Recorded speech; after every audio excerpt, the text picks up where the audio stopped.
Bienvenidos. Hoy vamos a adentrarnos en la figura de un papa quizás no tan conocido, pero fascinante, San León II. Tenemos un análisis muy interesante sobre su pontificado. Hola. Sí, un análisis que destaca sobre todo dos cosas: su defensa de la doctrina y su fuerte sentido de la caridad. Exacto. Y lo curioso es que su papado fue brevísimo, ¿verdad? Muy breve, apenas un año, entre el 682 y 683. Pero cayó en un momento, crucial, lleno de tensiones teológicas que venían de atrás. Entiendo. Entonces la idea es explorar por qué ese año escaso dejó tanta huella. ¿Qué hizo para que se le recuerde, como sugiere la fuente, como el papa que selló la verdad con la caridad? Pues mira, creo que la clave está en que no fue un papa de empezar cosas nuevas, sino de consolidar, de asegurar lo que ya se había trabajado. Como un sello de garantía, digamos. Justo eso. Su misión principal, casi su encargo, fue recibir y, sobre todo, ratificar lo que se decidió en el Tercer Concilio de Constantinopla. Vale, ubiquémonos un poco. León II, de Sicilia, quizá con raíces griegas, sucede a San Agatón en el 682. El texto lo pinta como alguien con buena cabeza, formado en teología, austero, buen orador y, mira qué curioso, amante de la música litúrgica. Sí, un perfil completo. Y como decíamos, su gran tarea era gestionar ese legado inmediato del concilio. Gestionar, pero no de cualquier manera, ¿no? No, para nada.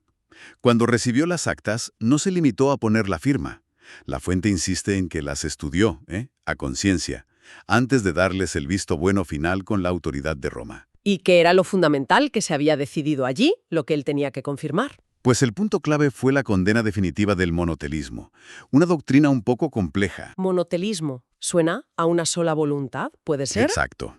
Sostenía que en Cristo, aunque hubiera dos naturalezas, divina y humana, solo había una voluntad que mandaba, la divina. El concilio dijo no, reafirmó la visión ortodoxa: Cristo tiene dos voluntades, divina y humana. Y actúan juntas, ¿no? Eso es, en armonía perfecta, cooperando, sin que una anule a la otra. Es crucial la idea de que la voluntad humana de Cristo coopera libremente. Entiendo la diferencia, pero ¿por qué era tan importante aclarar esto? ¿Qué cambiaba? Hombre, cambiaba todo respecto a cómo entendemos la salvación. Si Cristo no tuviera una voluntad humana real, libre, ¿cómo podría haber salvado nuestra humanidad completa, incluida nuestra libertad? Claro, nos habría redimido como marionetas, quizás. Algo así. La doctrina de las dos voluntades asegura que Jesús fue humano de verdad, con una voluntad humana que elige libremente seguir la voluntad divina. Esto significa que somos salvados en nuestra libertad, no a pesar de ella. Es una teología muy profunda sobre cómo Dios interactúa con nosotros. Afecta a cómo nos vemos a nosotros mismos y nuestra relación con Dios, desde luego. Y parece que León III fue muy meticuloso en cómo comunicar esto. Lo de la carta bilingüe que menciona la fuente. Sí, eso es significativo. Redactó la confirmación en latín y en griego. En esa época, con las tensiones entre Oriente y Occidente ya creciendo, Era un gesto. claro, un gesto de unidad.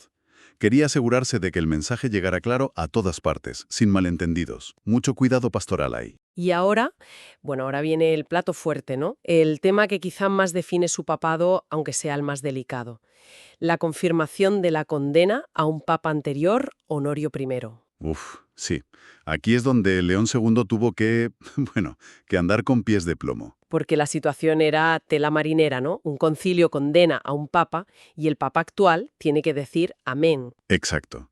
El concilio de Constantinopla III había metido a Honorio I, que había muerto hacía décadas, en la lista de los relacionados con el monotelismo. Y León II, al confirmar las actas, pues tenía que mojarse con este asunto tan espinoso. ¿Y cómo lo hizo? Porque si confirmaba sin más, podía parecer que la propia autoridad papal quedaba tocada, ¿no? Ahí está la habilidad de León II, su agudeza teológica y su prudencia.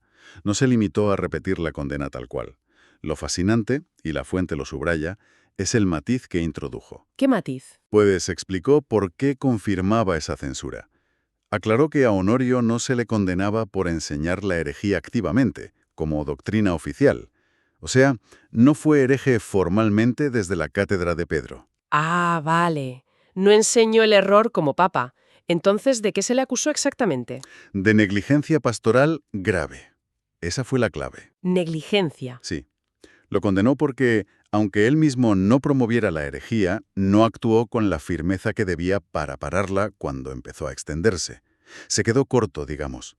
Su falta de vigilancia, cierta ambigüedad en sus cartas, pues habían permitido que el error creciera. O sea, pecó por omisión, no por acción directa. Exactamente. Como dice León II, según cita la fuente de forma indirecta, Honorio no apagó la llama de la herejía al empezar, como correspondía a su autoridad, sino que la fomentó con su negligencia. Es una distinción sutil, pero Hmm. ¿qué consecuencias? ¿No fue un poco arriesgado? ¿No podían acusarle de intentar salvar la cara del papado? Bueno, el riesgo siempre está ahí en temas tan delicados, pero la jugada de León II, a la larga, fue muy beneficiosa para la claridad doctrinal. Por un lado, salvó la integridad de la fe. La sede de Roma, como tal, no había enseñado el error. Mantenía la pureza doctrinal del papado. Eso es.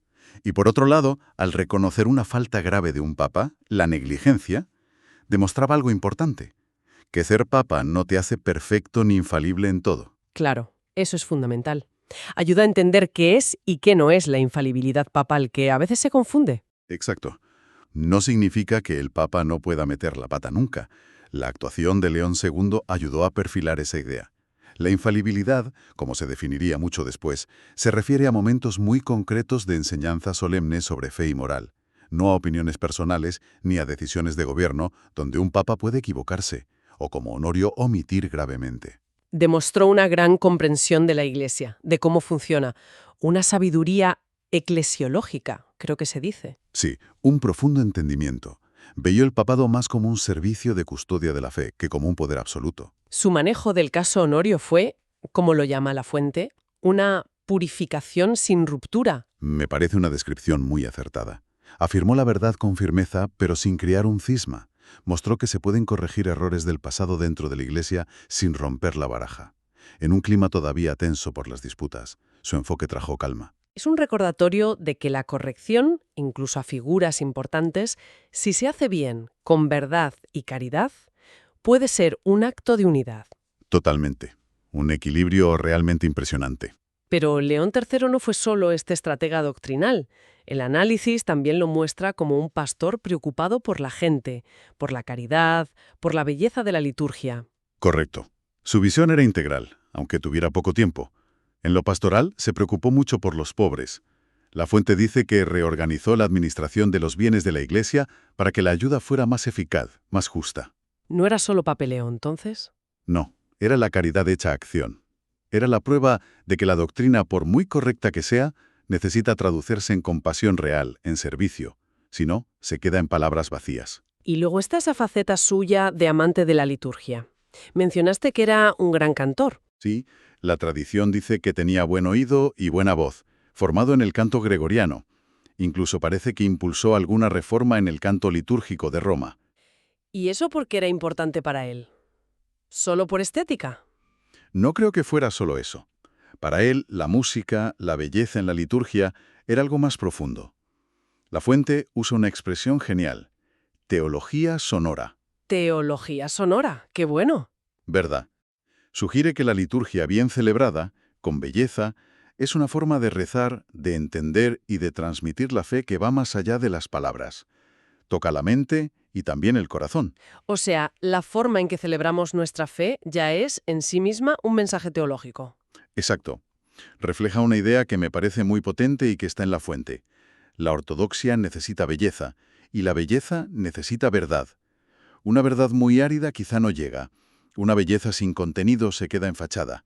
León II buscaba esa unión. La verdad expresada y celebrada con belleza, para que ilumine más. Interesante. Muy interesante. Bueno, pues recapitulando. León II muere en 683, tras apenas 13 meses, lo hicieron santo, señal de que su impacto se reconoció pronto. Si tuvieras que resumir su legado clave, ¿cuál sería? Pues yo diría que su gran legado es el de haber sido un pacificador y un clarificador en un momento crítico. Su pontificado, en cierto modo, cierra ese ciclo larguísimo y agotador de debate sobre Cristo que habían agitado la Iglesia durante siglos. Y lo cerró bien, por lo que parece. Lo cerró con una confirmación doctrinal firme, pero equilibrada. Y sobre todo, gestionando el caso Honorio con una prudencia que permitió curar heridas en vez de abrirlas más. La figura del equilibrio, entonces. firme en la doctrina, pero suave en las formas. Justamente, corrigió sin herir, porque sí, confirmó la verdad sin soberbia. Su papado es una clase práctica de cómo la pureza doctrinal necesita ir de la mano de la caridad para ser auténticamente cristiana. Porque la verdad sin amor, Se vuelve dura, puede oprimir. Y el amor sin verdad, pues, puede acabar siendo un engaño bien intencionado. un modelo para cualquiera con responsabilidades de guía, supongo. Sin duda. Nos enseña que enseñar no es solo definir dogmas, sino también buscar que los corazones cambien, que gobernar en la Iglesia es servir desde la comunión, y que la verdad, dicha con amor, es luz que guía. La fuente da en el clavo, el Papa que selló la verdad con la caridad, un guardián fiel pero compasivo. Hay una frase en el texto que parece resumir toda su filosofía. La verdad sin amor endurece. El amor sin verdad engaña. Solo la caridad en la verdad santifica. Es perfecta, captura su esencia y muestra una comprensión muy madura del papado. Insistió en que la enseñanza debe ser ortodoxa, clara, pero también vigilante, y reconoció algo importante, que callar ante el error, la negligencia, puede hacer tanto daño como enseñarlo. Y como decía, su manejo del caso Honorio ayudó a entender mejor los límites y la naturaleza del magisterio papal. Exacto. La fuente también habla de su legado como una teología de la purificación. Suena un poco fuerte, ¿no? ¿A qué se refiere? Yo creo que se refiere a que León II mostró que ser fiel a la verdad a veces te exige mirar hacia adentro, ser valiente, reconocer fallos, corregir, incluso si toca a figuras importantes del pasado. Pero sin romper nada. Ahí está el quid. Esa purificación, si se hace con buen espíritu, con caridad, prudencia, buscando la verdad, no tiene por qué ser destructiva. Al revés, puede sanar, puede unir. No actúo como un fiscal, sino como un médico que limpia una herida para que cicatrice bien. Entiendo. Su ejemplo sugiere que la autoridad se mide más por su capacidad de restaurar que por su severidad. Exactamente. Restaurar la salud y la unidad en la verdad y el amor. Fascinante. De verdad, San León II emerge como una figura mucho más importante de lo que su corto papado haría pensar. En un año consolidó una doctrina clave, manejó una crisis papal tremenda con una sabiduría increíble y recordó a la Iglesia esa unión necesaria entre verdad, caridad y belleza litúrgica. Sí, y sobre todo el caso Honorio. Es una clave maestra para entenderlo. Un legado de equilibrio, claridad y caridad pastoral justo cuando más se necesitaba. Totalmente. Y para terminar, como siempre hacemos, vamos a dejar una reflexión en el aire, algo que conecte esto del siglo VII con nuestro tiempo. Podríamos partir justamente de esa forma tan matizada con que León II trató el error de Honorio. Buscó limpiar la verdad, reconocer un fallo, pero sin cargarse la institución ni romper la comunión. Y eso nos lleva a una pregunta muy actual, ¿no? Creo que sí. Inspirados por él, ¿qué podemos aprender hoy para abordar errores históricos, polémicas, fallos éticos, dentro de cualquier institución, ya sea religiosa, política, académica, la que sea, que quiera mantener juntas la verdad y la cohesión? ¿Cómo se equilibra esa necesidad, a veces dolorosa, de reconocer y corregir fallos del pasado? Quizás nos ofrezca una pista valiosa para navegar esas aguas complicadas hoy en día.